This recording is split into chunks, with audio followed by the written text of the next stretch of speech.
sehingga dengan iman sehat dan iman Islam inilah alhamdulillah kita semua masih tetap istiqomah untuk menjalankan pengajian, karena pengajian ini adalah merupakan, kalau bapak-bapak semua jemaah menambahkan, jadikannya taman-taman surga di akhirat nanti.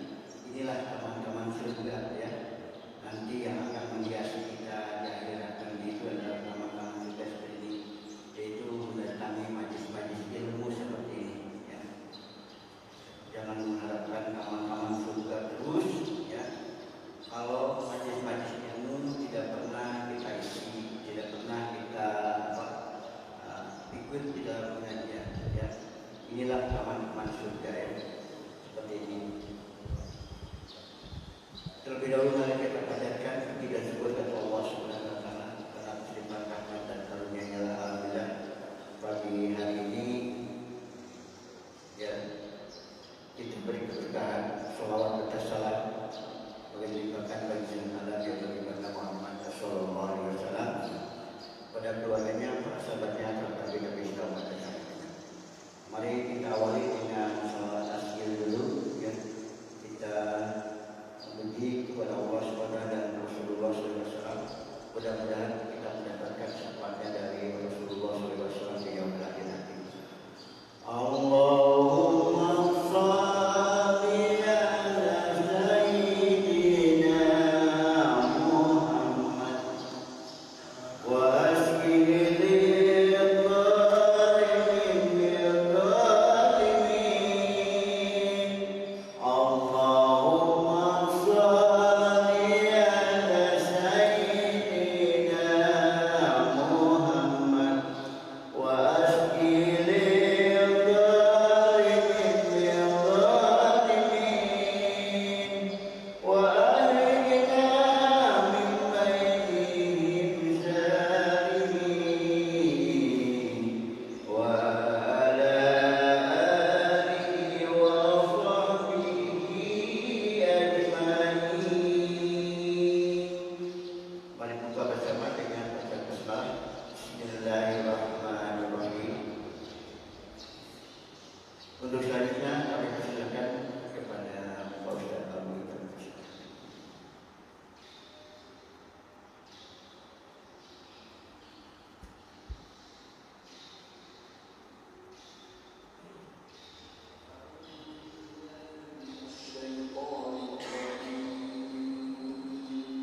Silakan kepada Pak Ustaz Abu Ibrahim.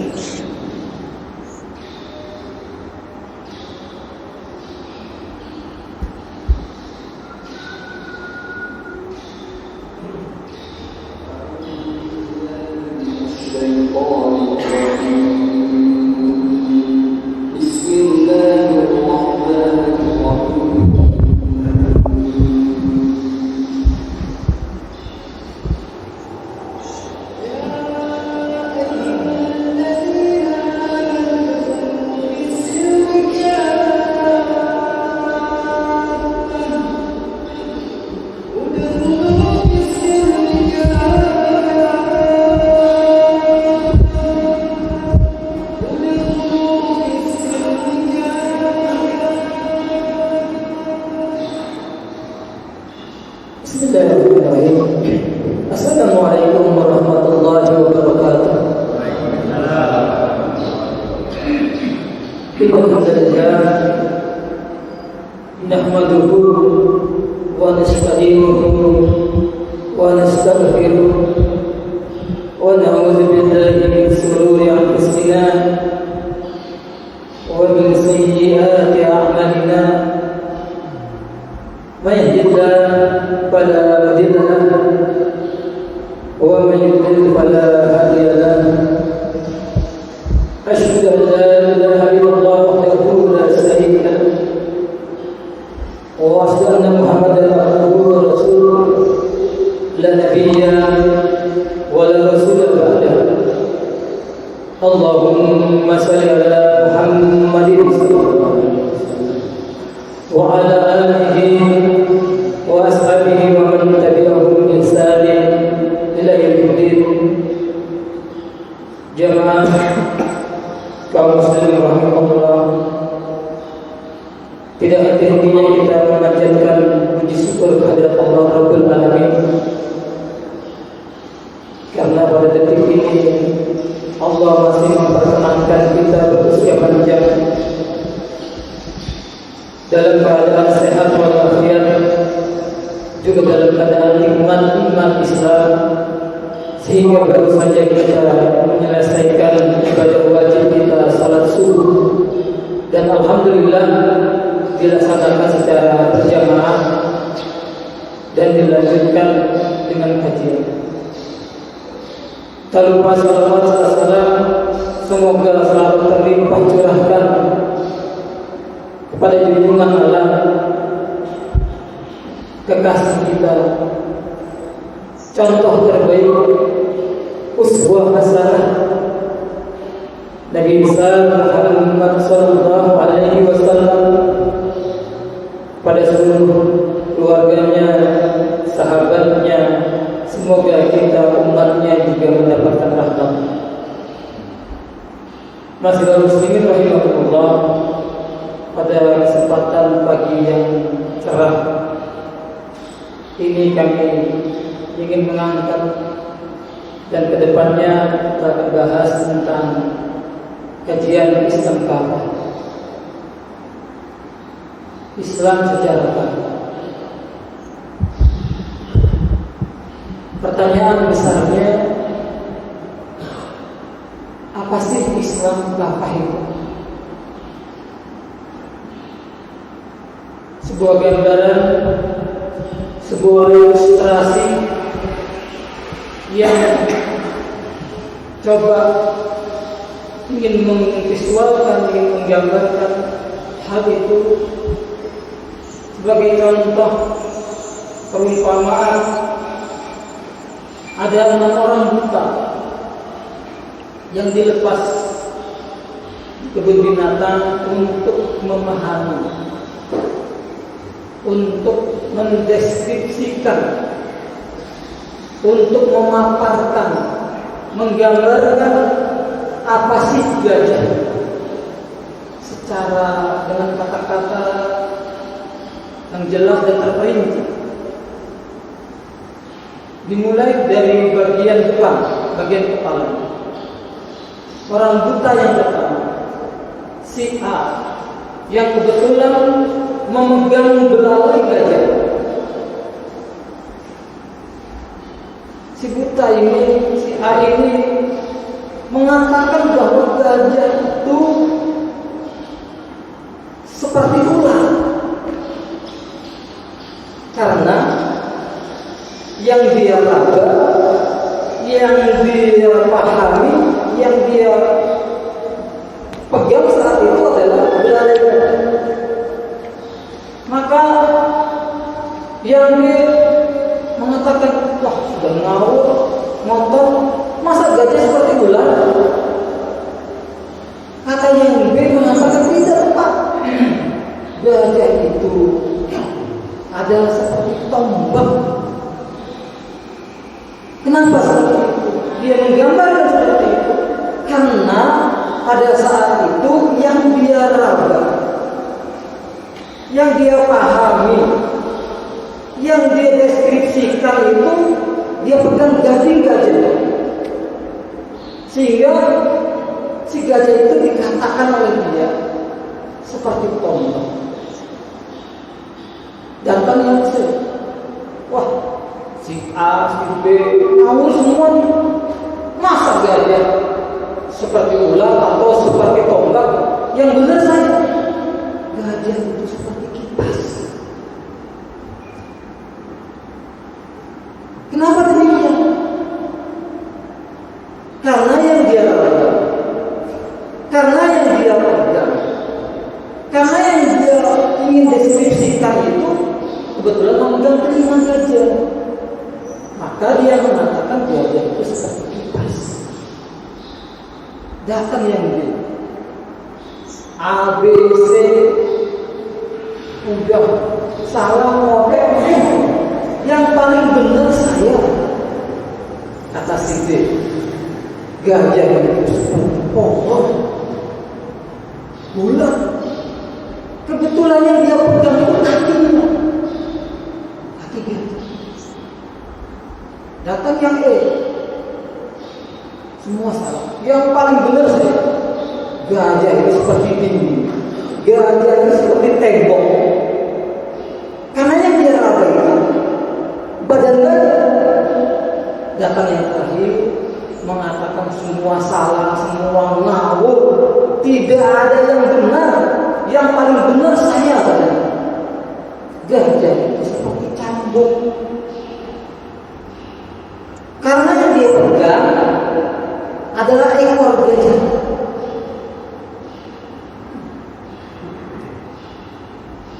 Terus apakah yang dikatakan 6 orang buta ini salah? Tidak tepat. Tidak juga. Karena gambarannya tidak lengkap, tidak tepat, tidak sempurna, dan tidak bisa menggambarkan gajah itu seperti itu. Sayangnya kita umat Islam itu hampir seperti ke-6 orang. Maka kita seharusnya memandang Islam itu sempurna, kafah, menyeluruh, supaya tidak ngawur, tidak salah. Gambarannya seperti siapa? Seperti apa yang tepat Islam itu yang digambarkan oleh Allah yang Maha Tahu Allah. Diutus manusia terbaik Rasulullah Sallallahu Alaihi Wasallam. Maka kalau aturannya pakai aturan Allah dan Rasulnya, mengikuti ijma sahabat, dia setiap Islam yang benar, maka tidak akan menimbulkan salah paham atau paham yang salah atau gagal paham karena tidak mau tahu, tidak mau paham, tidak mau belajar Islam secara kafah, sehingga timbul sekarang ini pelecehan kepada Islam, penodaan kepada Islam, penodaan kepada ajaran-ajaran Islam, simbol-simbol Islam.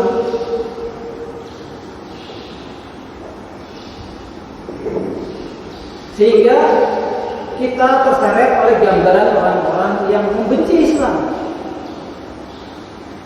Islam digambarkan tadi salah pegang, seperti tombak. Islam itu keras, Islam itu kasar, Islam itu barbar, Islam itu zalim. Ada Islam. Maka mereka menilai bahwa jihad itu keras. Hukum Allah yang ada di Al-Quran sama wajibnya dengan wajibnya saum Ramadan kemarin, hukum subandi, hukum qisas. Kita bulan Ramadan itu, selama Ramadan itu dibacakan ayat-ayat kewajiban saum Ramadan. Suratul Baqarah Surat 2 ayat 183. Apa ada itu? Ya ayyuhalladzina amanu kutiba alaikumus shiyam kama kutiba alal ladzina min qablikum la'allakum tattaqun. Kalau ada orang yang tidak puasa wajib, puasa Ramadan, dosa tidak? Dosanya besar atau kecil? Besar. Coba menerima ayat 183 kurangi 5, maka kita akan jumpai surat Al-Baqarah ayat 178. Sama awalnya, ya ayyuhalladzina amanu kutiba. Ini wajib berarti ini. Masalah apa kewajiban ini ya? Kutiba alaikumul qisas. Diwajibkan atas kamu hukum qisas, hukum sebanding. Masalah apa? Fil qatla. Masalah Al-hurru bil hurri, yang merdeka untuk merdeka. Wal abdu bil abdi, hamba sahaya dengan hamba sahaya. Wal unsa bil unsa, perempuan. Maka kata Allah di dalam kisah itu ada jaminan hidup kayak gitu. Bagaimana? Masa orang yang dibunuh itu ada jaminan hidup dari mana? Jelas ini hukum yang paling sempurna dari Allah. Jadi kalau ada orang yang membunuh setelah dibuktikan bahwa betul dia membunuh, hanya opsinya dua. Kalau pihak keluarga meminta kisah, ya ganti negara yang melakukan. Kalau pihak keluarga memaafkan di surat 178 itu, maka yang dimaafkan itu membalas dengan membayar dia, membayar ganti rugi. Berapa besar ganti rugi itu? Dia punya nyawa, kata Rasulullah SAW, 100 ekor unta. Senilai itu. Kalau misalnya 1 ekor unta itu 10 juta, 100 ekor 1 miliar. Dan orang tidak akan berani seenak. Sekarang sangat mudah menghabisi nyawa orang, masalah sepele bunuh orang. Kalau ini ditegakkan, orang mikir, kalau saya membunuh, hukumnya akan dibunuh. Maka mikir ribuan kali. Sama tadi, kewajiban jihad. Ya, alhamdulillah Allah memberikan rahmatnya. Ini hujan itu adalah salah satu rahmat Allah Subhanahu wa taala. Allah katakan dalam surat Al-Baqarah ayat 22, Dialah yang memberikan air hujan dengan kehadiran Dia tumbuhkan. Maka jangan sampai kita menunda-nunda Allah. Ada misal yang ringan diucapkan, tetapi orang yang dengan ucapan itu bisa nyumpuk ke neraka. Apa itu? Ketika kita lihat hujan, kita katakan sialnya hujan. Berarti kita lebih menyialkan Allah. Sialnya Allah lebih hujan. Baik, dilanjutkan. Kalau misalnya bapak-bapak sekalian ditanya tentang pembunuhan, apa menurut bapak-bapak hukum membunuh itu apa? Pasti di antara kita banyak yang mengatakan membunuh itu baik apa buruk? Rata-rata mengatakan buruk gitu ya, karena kita tidak suka dibunuh gitu kan? Seperti itu. Tapi benar tidak membunuh itu buruk? Kalau memang membunuh itu buruk, ya, pemikiran kita, cuman pemikiran kita ini dibimbing oleh Allah. Kita nilai ya, pemikiran kita yang lemah dengan indahnya itu. Kalau membunuh itu buruk, kenapa Allah perintahkan wajibnya berjihad? Bukankah kalau berjihad itu apalagi ya, kita kami ini bukan anak tolong, kalau lanjut ya. Nah, militer itu kan anak tolong ya, anak militer. Kalau tentara itu melawan musuh, tentu tentara agar menang, tentara itu harus membunuh musuh kan? Bukan sebaliknya, kalau tentara kita dibunuh oleh musuh, berarti kita kalah, gitu kan?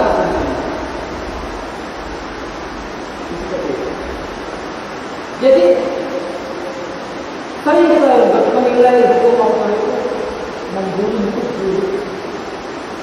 Tapi kenapa Zat yang Maha Tahu, Maha Bijaksana, Maha Perkasa dan punya adil memerintahkan jihad? Kalau tadi surat Al-Baqarah 178, 183 itu diawali dengan ya ayyuhallazina amanu. Cuma dalam perintah jihad ini, wajibnya jihad itu surat Al-Baqarah ayat 219 tidak diawali dengan ya ayyuhallazina amanu, langsung kutiba alaikumul qital, diwajibkan atas kamu kita berjihad, berperang. Apa kata Allah? kutiba alaikum al-qital wa huwa karhun lakum. Padahal kamu tidak suka dengan perang itu karena bernyawa. Kita tidak suka kan kalau mati. Tapi kata Allah itu wa asa an takrahu syai'an wa huwa khairun lakum. Boleh jadi apa yang kamu benci itu baik bagi kamu. Sebaliknya kata Allah wa asa an tukrihu syai'an wa huwa syarrun. Boleh jadi apa yang kamu anggap baik, kamu anggap kamu sukai itu buruk bagi kamu. Coba lihat di ujung ayat itu. Wallahu ya'lamu. Allah mengatakan Allah Maha tahu. Wa antum la ta'lamun. Dan kita tidak tahu. Bagaimana ajaran Islam yang mulia, perintah wajibnya jihad dihapus dari pelajaran Al-Quran. Terus ada wacana seperti itu. Terus bagaimana kalau mungkin tidak Indonesia itu merdeka, mungkin tidak Indonesia itu lepas dari penjajahan? Kalau kita ada jihad, kalau kita dapat fatwa Syekh Asyik Ashari bahwa jihad itu wajib, apa mungkin kita merdeka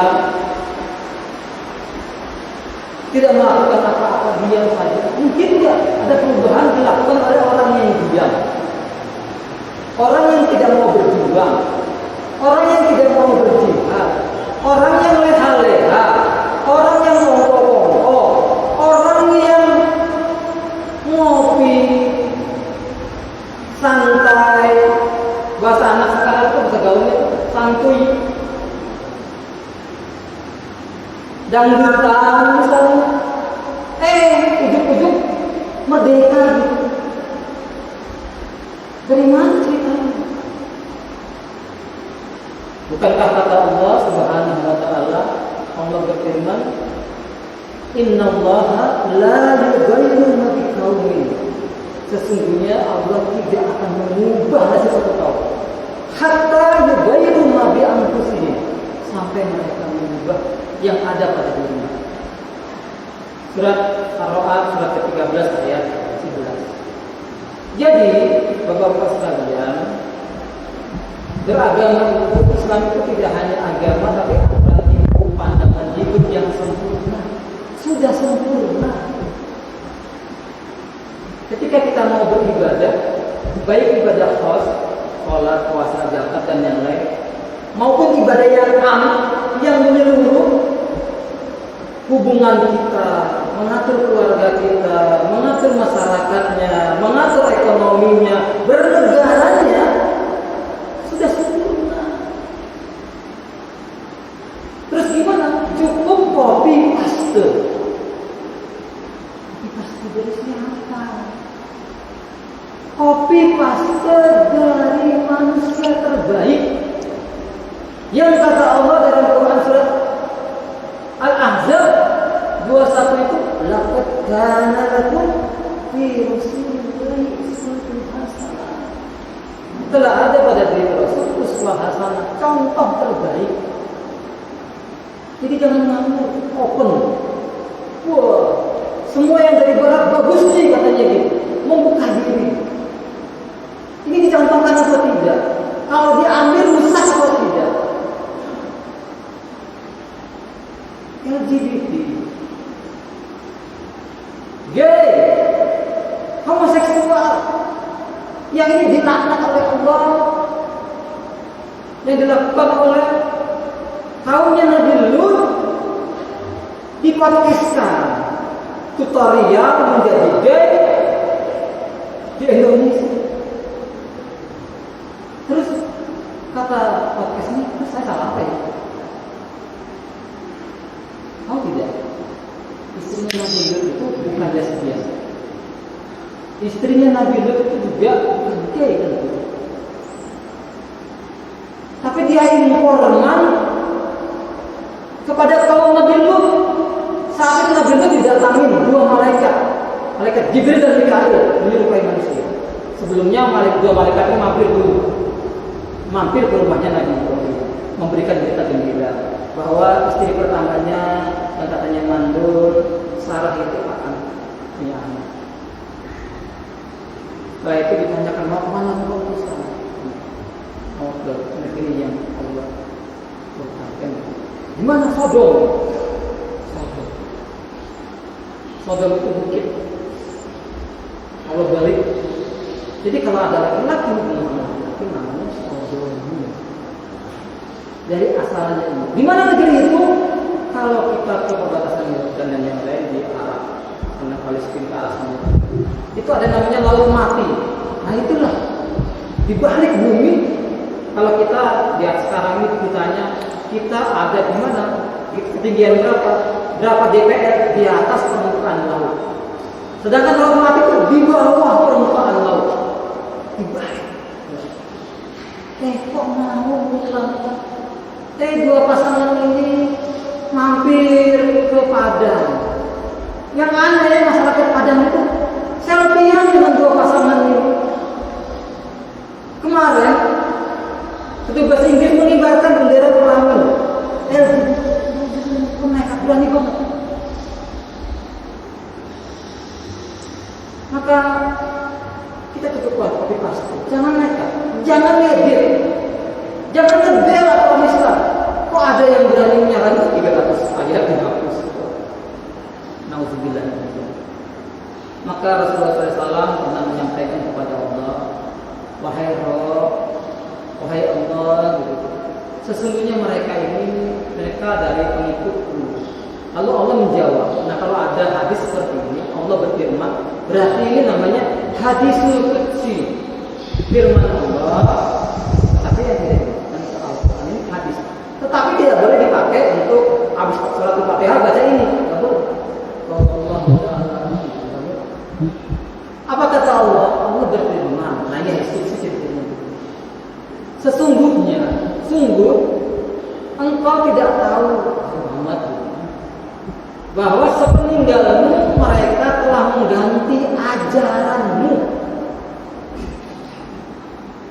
Kemudian Rasulullah SAW mengatakan celaka bagi siapa? Bagi orang yang telah mengganti ajaran. Hadis riwayat Imam Bukhari nomor 7005. Nauzubillah, celaka. Seperti apa sih orang celaka itu? Celaka. Islam dilekatkan dengan Ahmadiyah. Jadi gini, kalau ada kata-kata diberi kata sifat, maka kata sifat itu akan mengecilkan kata utamanya. Contoh, tanah. Maka seluruh permukaan bumi itu luasnya itu luas sekali, tanah, begitu ya.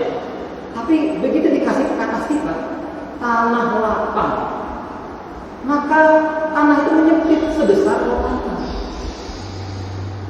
Tanah pekarangan mengecil lagi sebesar pekarangan. Ada orang yang mengatakan Ahmadiyah itu Islam Ahmadiyah. Nauzubillah min dzalik. Ini yang didirikan oleh Nabi palsu Mirza Ghulam Ahmad di India. Nanti kalau bapak-bapak masuk ke Google, mengetik tempat matinya Mirza Ghulam Ahmad, seperti ini. Tempat matinya itu di kampus, di tempat pembuangan manusia saat dia berkali-kali. Apa sih ini? Allah tampakkan seperti ini. Anda belajarkan. Jangan nekat ngaku nabi. Gila amat. Atau berani menghancurkan Islam, merusak Islam. Mungkin mau mengikuti Mustafa Kemal atau yang lain yang tidak diterima di bumi. sampai mayat itu busuk, baunya luar biasa. Bumi tidak menerima, dibasmi nggak main-main. 15 tahun. Setelah 15 tahun mau dibumikan, bumi Allah masih tidak bisa menerima. Maka di bukit dibikin museum tuh. Di Ankara sana ada marmer, nggak main-main Pak, 44 ton marmer itu. Ada bolongan, ada binaan, ditekan juga oleh marmer. Karena bumi nggak terima. 44 ton. Yang lucu, banyak yang berkunjung ke sana gitu loh. Letakkan karangan bunga gitu loh. Mungkin mau nonton. Alhamdulillah, harusnya jangan. Islam aman. Pernah. Rasulullah mencontohkan seperti itu. Islam liberal. Islam liberal. Islam bebas. Jin adalah keluar jin. Jaringan Islam Nusantara. Yang terbaru-baru ini Pak, Islam merah putih Pak. Ada Islam merah putih. Nanti ada Islam Jawa, ada Islam Nusantara, ada Islam Barat,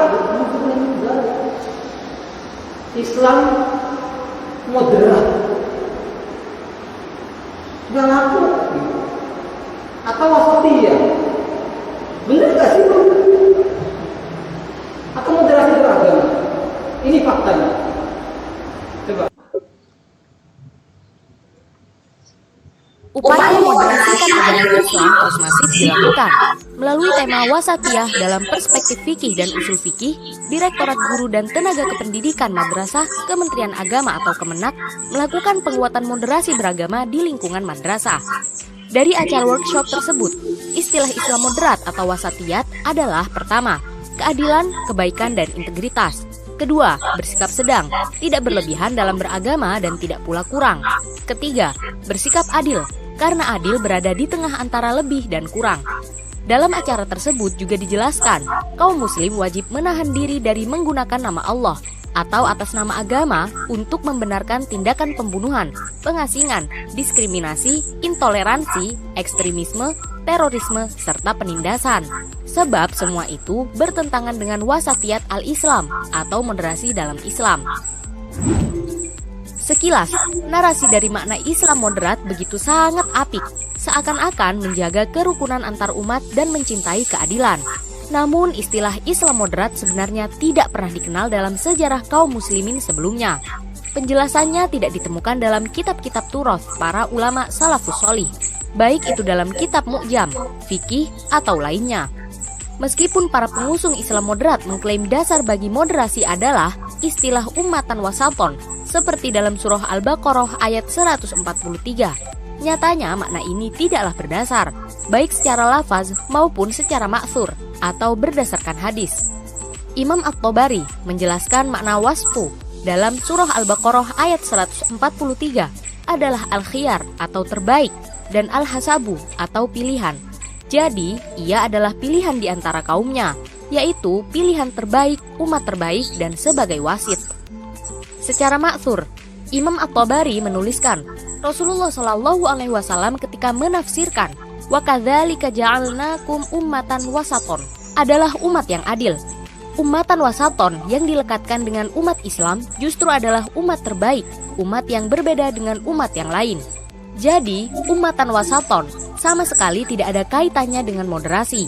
Makna Islam moderat justru muncul dari sebuah dokumen lembaga think tank Amerika Serikat, Rand Corporation, yang berjudul Civil Democratic Islam, Partners, Resources, and Strategies yang ditulis Cheryl Bernard pada 2003 dan Building Moderate Muslim Network pada 2007.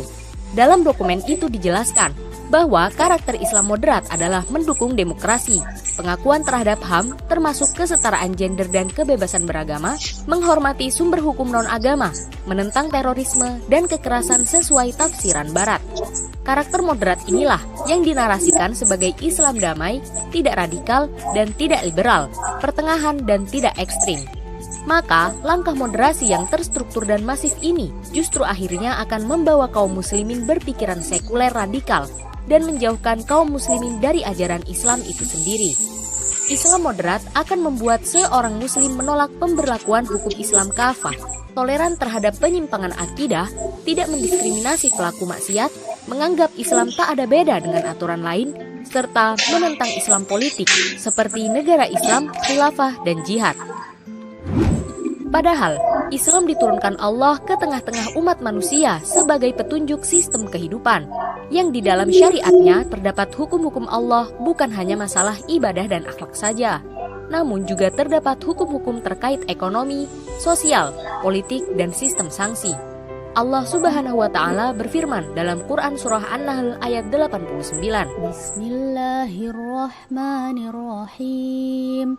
Wa yawma nab'atsu fi kulli ummatin shahidan 'alaihim min anfusihim wa ji'na bika shahidan 'ala haula' wa nazzalna 'alaikal kitaba tibyanan likulli syai'in wa hudaw wa rahmah wa rahmatan wa busyra lil muslimin. Dan ingatlah akan hari ketika kami bangkitkan pada tiap-tiap umat seorang saksi atas mereka dari mereka sendiri, dan kami datangkan kamu Muhammad sebagai saksi atas seluruh umat manusia, dan kami turunkan kepadamu Alkitab, yakni Al-Quran, untuk menjelaskan segala sesuatu dan petunjuk serta rahmat dan kabar gembira bagi orang-orang yang berserah diri. Justru jika umat muslim dan dunia menginginkan kedamaian, kerukunan, kesejahteraan, keberkahan dalam hidup, maka jalannya adalah dengan menerapkan syariah kafah dalam sistem kehidupan, sebagaimana firman Allah Subhanahu wa Ta'ala, Wa ma arsalnaka illa rahmatan lil alamin. Dan tiadalah kami mengutus engkau Muhammad SAW, melainkan rahmat bagi semesta alam. Quran Surah Al-Anbiya ayat 107. Para ulama muktabar menjelaskan rahmat dalam ayat tersebut berkaitan dengan penerapan syariat Islam kafah dalam kehidupan sebagai tuntunan akidah Islam yang diemban Rasulullah SAW. Di surah lain juga dijelaskan, Walau anna ahlal qura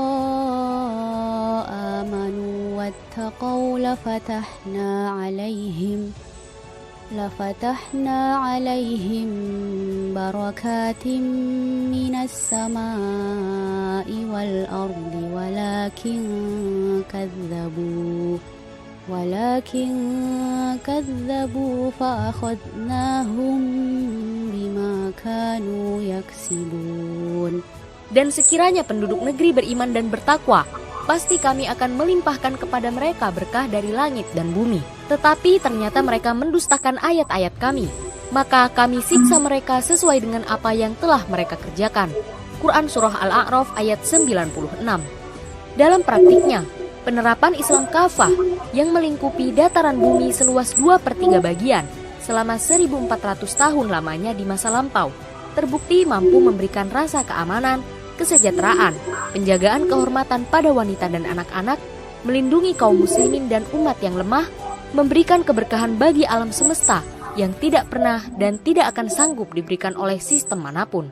Hal ini pun diakui oleh Will Durant, seorang penulis, sejarawan, dan filsuf Amerika dalam bukunya The Story of Civilization. Dia mengungkapkan, para khalifah telah memberikan keamanan kepada manusia hingga batas yang luar biasa besarnya bagi kehidupan dan usaha keras mereka. Para khalifah itu juga telah menyediakan berbagai peluang bagi siapapun yang memerlukannya dan memberikan kesejahteraan selama berabad-abad dalam kekuasaan wilayah yang belum pernah tercatat lagi fenomena seperti itu setelah masa mereka. Lantas, untuk apa umat muslim harus dicekoki dengan makna-makna yang bukan dari Islam? Jika memang menginginkan kebaikan, bukankah seharusnya umat muslim kembali pada identitas keislaman mereka? Jadi gitu Pak, moderasi beragama Islam moderat itu bukan istilah Islam, istilah dari musuh-musuh Islam, think tank Amerika, Red Corporation. Bener nggak? Jangan nuduh. Kebetulan sih ada saksi mata yang hadir bersama kami, Profesor Huta. Kita tidak ke masjid kita. Tanggal apa? Tanggal berapa? Tanggal 6 Juli. Tahun berapa? Tahun 2020. Datang tamu dari Jepang melakukan penelitian, mencari masjid yang representatif, masjid yang moderat, masjid yang tidak radikal. Banyak opsi ditanyakan. Ini pertemuan pertama Bapak Ibu. Tetapi suaranya nanti adalah pertemuan kedua. Dan pertemuan kedua ini sangat menentukan. Benar gak sih narasi yang di atas itu, moderasi beragama, Islam wasaton kata mereka itu perintah Amerika, terutama Rand Corporation, itu akan kita ketemukan perkataan dia sendiri. Ibu-ibu yang di antara Abah Uum dan Pak Imam itulah yang utusan dari Jepang, namanya Ibu Resna. Kalau kurang lebih kita lihat ada perempuan lagi itu di antara Pak Daniel Soda dan Pak Janatka. Dia namanya Mbak Ibu ini namanya Deva, lulusan S2 perbandingan agama dan istri pendeta. Yang di antara Pak Utang dan Pak Janaka itu orang kita di sini dari Jepang, namanya Mas Kopi. Saat itu dengan izin Allah tidak ada yang ujuk-ujuk gitu ya. Allah setting. Sore hari akhirnya Pak RW kita pulang, ikut bergabung. Beliau orang praktis, langsung mengatakan nggak penting kami masjid jadi dapat apa.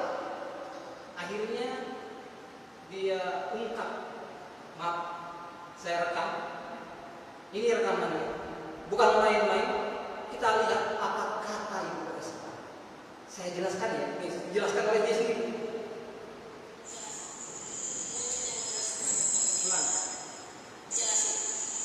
Nah, ini kan adalah perintah dari PBB kepada seluruh dunia. Di PBB mengusulkan pada seluruh dunia bahwa semua negara harus moderat, menjadikan jalan. Menteri Agama kita Pak Usman menyambut baik itu, sehingga Hari Moderasi Beragama itu dicanangkan oleh Pak Lukman. Nah, Pak Lukman menyambut baik ini, maka dia membuat tim disusun dari Litbang. Teman-teman Litbang ada 3 orang, melibatkan Prof. Aman, itu Ali, Pak Yusuf Andi, banyak yang terlibat dan tokoh-tokoh agama lain juga terlibat dia untuk membuat buku moderasi beragama. Makanya kita launching Prof. Waktu sebelum Bapak belum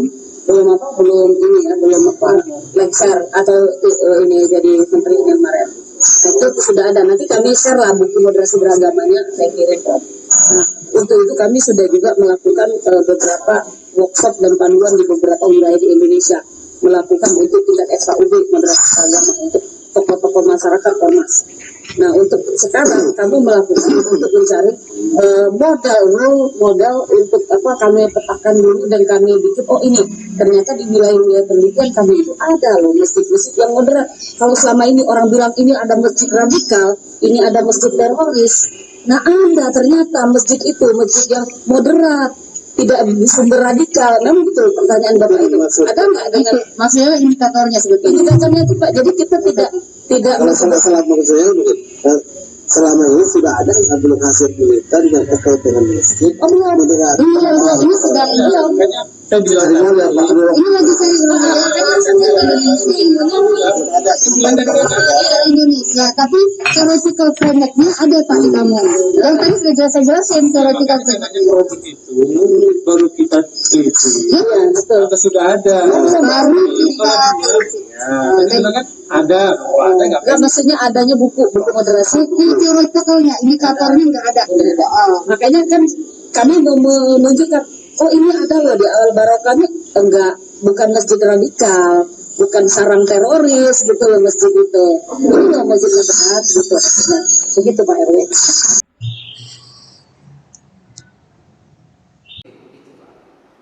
Perintah PBB. Godokan Rand Corporation.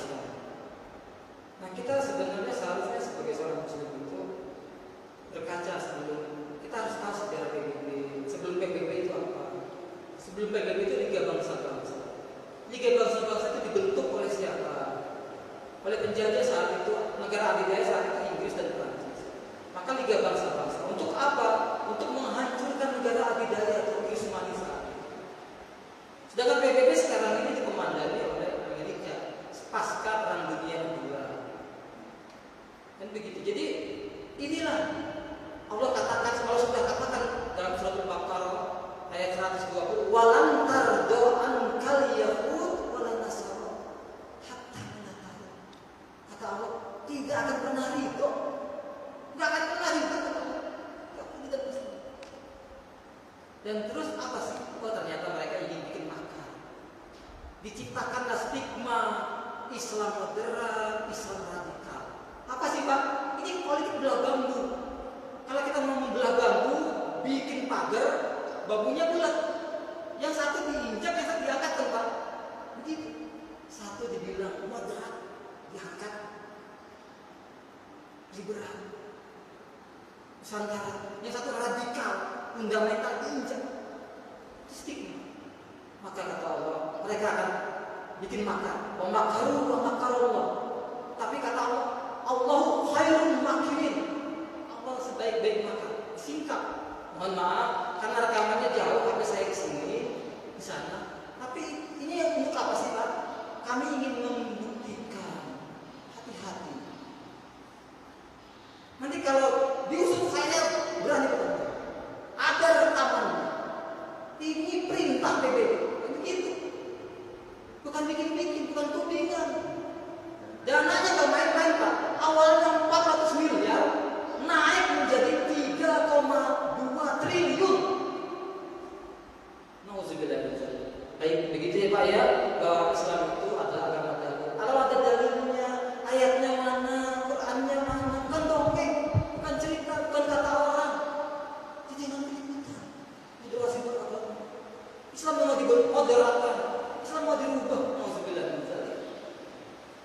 Terakhir, sebenarnya agak sambung ke yang terakhir, penutup dari bukan saya, penutup dari dai sejuta umat almarhum Kiai Jainuddin Amjad. Bagaimana kita menjadi muslim yang jangan jadi muslim yang musiman. Sedikit terakhir.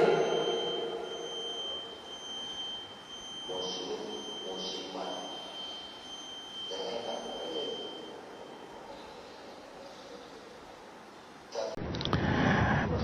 Muslim musiman, nggak enak denger ya. Tapi memang yang namanya musim itu nggak bisa dilarang. Cuma kalau musimnya habis. Musim itu temporer kan. Musim rambutan bisa nggak dilarang? Nggak boleh musim rambutan. Ya terus keluar dia lagi musim. Musimnya habis. Susah nyari rambutan. Kenapa? Musimnya udah habis. Nah, sebagai agama, ketika seseorang ikrar menjadi muslim, dia masuk ke gerbang Islam, maka pertama dia harus menyatu kepribadiannya dengan Islam. Ana muslimun qabla kulli syai'. Sebelum berbuat apapun dia ingat Islamnya. Saya muslim sebelum apapun. Saya camat tapi saya muslim. Saya menteri tapi saya muslim. Saya jaksa tapi saya muslim. Saya bankir tapi saya muslim. Jangan dibalik. Saya muslim Pak tapi kan saya jaksa. Terbalik urusan itu. Saya muslim Pak tapi kan saya kan pejabat. Saya pejabat tapi saya muslim. Pantas korupsi? Nggak pantas, saya nggak akan korupsi. Itu fadilahnya. Yang kedua, orang masuk Islam tuh nggak boleh separuh-separuh. Ya ayyuhalladzina amanu dkhulu fis-silmi kafah. Hai orang yang beriman, masuklah ke dalam Islam secara total, utuh, paripurna. Kalau Islam katamu, Islamlah rumah tanggamu, Islamlah cara kau berdagang, Islamlah cara kau berpakaian, Islamlah cara bertetangga. Jangan masuk Islam separuh-separuh. Coba tanya ibu-ibu, kalau masuk separuh-separuh enak nggak? Islam jorok bener sih, orang lagi ngomong bener-bener.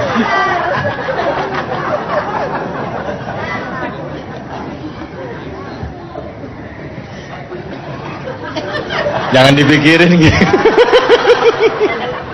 Bapak Ibu hadirin yang saya hormati, total Islam itu menjadi rule of mind, menjadi state of thinking, menjadi kepribadian, menjadi warna dari kehidupannya, bukan sekadar sebuah status. Bapak Ibu hadirin yang saya hormati, nah kita memang lihat tuh gejala musiman, walaupun kita bersyukur sebagai sebuah starting point, baguslah itu, dadakanlah artis pada berjilbab, televisi yang sehari-hari kagak ada apa-apa tiba-tiba buka tafsir, lumayan lah, itu bagus sebagai starting point. Nah kalau puasa berhasil, kita berharap habis lebaran tuh makin meningkat, habis puasa semakin meningkat. Janganlah habis selesai puasa selesai segala-galanya. Itu namanya puasa tidak punya dampak dalam membentuk kepribadian. Kan banyak kita ini terjebak pada rutinitas ritual. Ibadah kita kerjakan hanya untuk melaksanakan sebuah kewajiban. Sampai sejauh mana dia punya dampak dalam membentuk pribadi, kita jarang melakukan evaluasi. Itulah yang sering saya bilang, jangan heran kalau ada orang sholat rajin, maksiat tekun. Sedekah mau, nyolongnya lebih gede. Udah malaikat dah godek, dah bagaimana nyatetnya nih bocah nih, kotor banget rapotnya, susah nulisnya. Ibadah tidak punya dampak dalam membentuk kepribadian. Oleh karena itu dituntut konsistensi, dituntut istiqamah di dalam kita berislam ini. Apalagi kita sudah kontraknya kan, inna sholati wa nusuki wa mahyaya wa mamati lillahi. Itu komitmen, itu kontrak total, bahwa ibadahku, sholatku, hidup dan matiku cuma untuk Allah dan karena Allah. Kalau hidup sudah mulai kita gantungkan kepada yang selain Allah, bersiaplah untuk kecewa. Saya bersaksi tiada Tuhan selain Allah, maka saya tidak akan menyembah kecuali hanya kepada Allah. Saya tidak akan pernah takut kecuali hanya kepada Allah. Saya tidak akan menggantungkan hidup kecuali hanya kepada Allah. Saya tidak akan minta rezeki kecuali hanya kepada Allah. Saya tidak akan pernah takut kecuali hanya kepada Allah. Total. Lalu saya bersaksi Nabi Muhammad utusan Allah, Nabi terakhir, tidak ada Nabi sesudah Nabi Muhammad. Harga mati, titik, total. Ada yang ngaku jadi Nabi, wajib tidak percaya. Jenggotnya ke bawah Pak, masa bodoh. Mau sorbannya kayak Batman, nggak ada urusan. Total konsisten. Apa dan bagaimanapun resikonya, apa dan bagaimanapun resikonya, konsisten dengan keislamannya.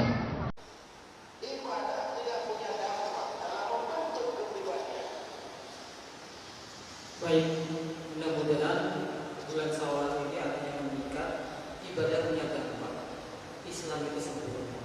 Jangan ambil Islam dari musuh-musuh Islam. Demikian yang bisa kami sampaikan.